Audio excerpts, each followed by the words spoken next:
some pretty moving moments last night. But, you know, we also have to ask the question of whether the GOP itself is playing identity politics, which is something that I think unequivocally they are. And one of the things I've long criticized Democrats and I think Republicans here in this particular case is trying to use the frame of identity politics in order to cover for traditional GOP policy. And by and large, that's kind of what we are seeing at the Republican convention, despite the fact that the moments in and of themselves are deeply moving. I mean, I thought that the first one in particular was the pardon of John Ponder. I thought it was a fantastic thing in order to open the convention with and to hone in on political messaging. Let's take a listen to that and we'll have a reaction on the other side. So now I'd like to invite John's wife, Jamie, to join us as I grant John, I'm not sure you know this, a full pardon. So I don't know if you know that, Jamie. Come on over here. It's just an honor. And you have done incredible work. Thank you, sir. And all of Las Vegas and all of Nevada and all of every place in this country is very proud of you, the job you've done. Bringing people back. And you're right, I was supposed to be there for 5 minutes. I stayed for an hour and a half because it was so interesting to me. Congratulations to both. Thank you, sir. Thank you. Richard, thank you very much for the job you do. Thank you. Fantastic. Thank you. I mean, there was a montage before. So John Ponders was convicted of bank robbery. That's right, in 2010. And he it was released in 2010. He, had a religious conversion, and he, really has dedicated his life to helping other people who are coming out of prison be able to be reintegrated into society. I mean, it really was like, politics aside, this was a beautiful montage, and it was a beautiful moment. And I would kind of set that aside from some of the other trotting out of diverse people to make the same old case that we saw with Nikki Haley, I would say, Tim Scott, with others. We saw Dan Cameron last night. I'll play that in just a minute. But, when we say the word identity politics, what does that mean? Because obviously both of us, value diversity. These things are important.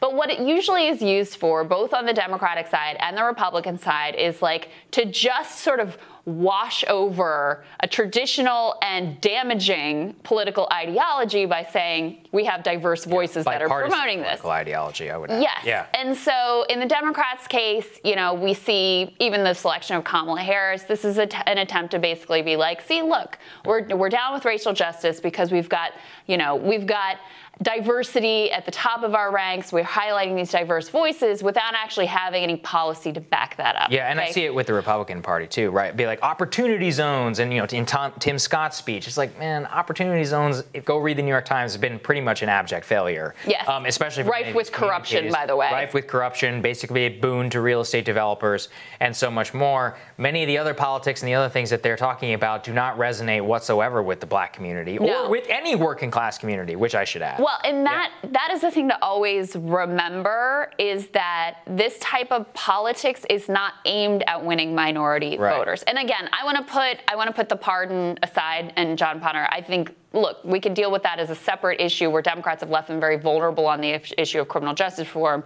just by the merits of nominating Joe Biden. But in general, this type of identity politics is aimed not at minority voters, it's aimed at the suburbs. And specifically, Trump has a real issue where, because of his extraordinarily divisive handling of the protest movement, you had 2/3 of Americans saying that he handled that poorly. And you saw a major drop in the polls. And so while a lot of white suburbanites, they don't actually need you to really do anything policy-wise, but they want to feel good about being able to support you. So I would say over the first two nights, one of the biggest themes has been basically trying to combat this idea that Donald Trump is an abject racist. So when you have people like Mr. Ponder come out and have this emotional experience, when you have a lot of diverse voices, Herschel Walker on the first night, making the case in a way that I thought, frankly, was very effective, you're not going to win a lot of minority voters with that, but you can win back and make comfortable some of the white suburbanites who would like to be on Trump's side, but are not sure that they're there right now. And that's why the key here is that both parties are practicing this, which is they're both trying to, like reassure, but they're not actually trying to work or at least do something in order to those actual communities. And that's the part that actually really bothers me, which is that you have black unemployment in this country right now is at the 40 and 50 percentile level. Working class Americans of all stripes, white, brown, and black, are all dramatically hurting with a 25% drop in their wealth. Nobody's really talking about that. Nobody's really working towards that.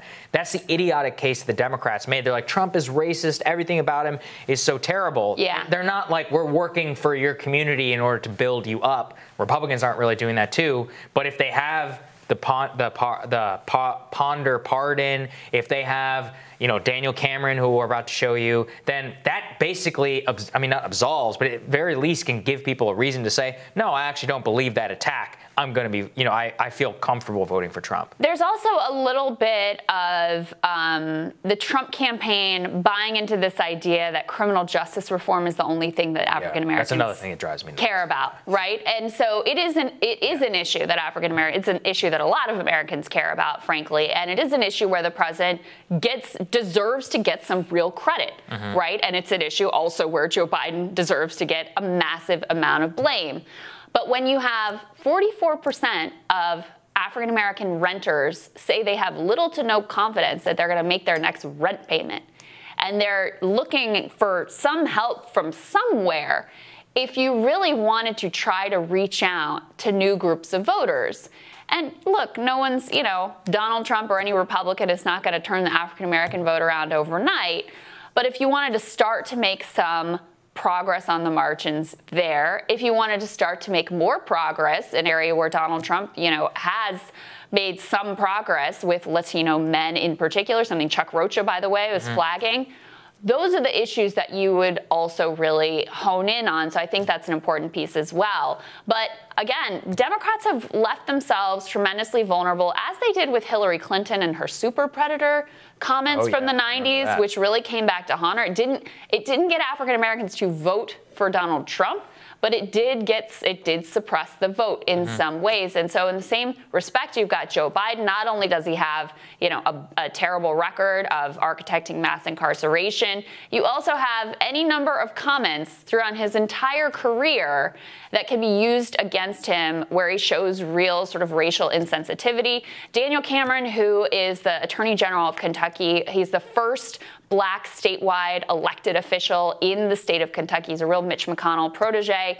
Spoke to some of those issues last night. Let's take a listen. I also think about Joe Biden, who says, if you aren't voting for me, you ain't black, who argued that Republicans would put us back in chains, who says there is no diversity of thought in the black community. Mr. Vice President, look at me. I am black. We are not all the same, sir. I am not in chains. My mind is my own.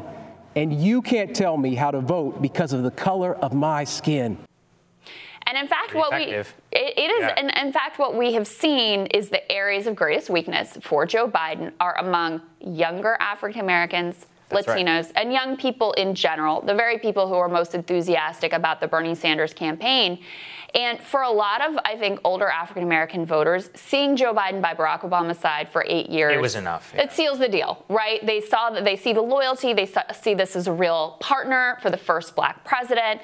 Younger voters look at this differently. They really want to see, like, what's the policy? What have you done for me? What is your track record? Have you changed? And so, again, they're not going to vote for Donald Trump.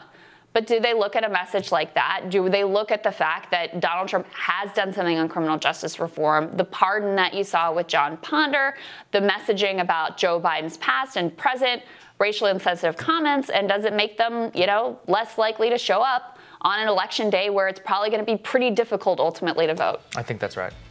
All right, we'll have more Rising for you after this.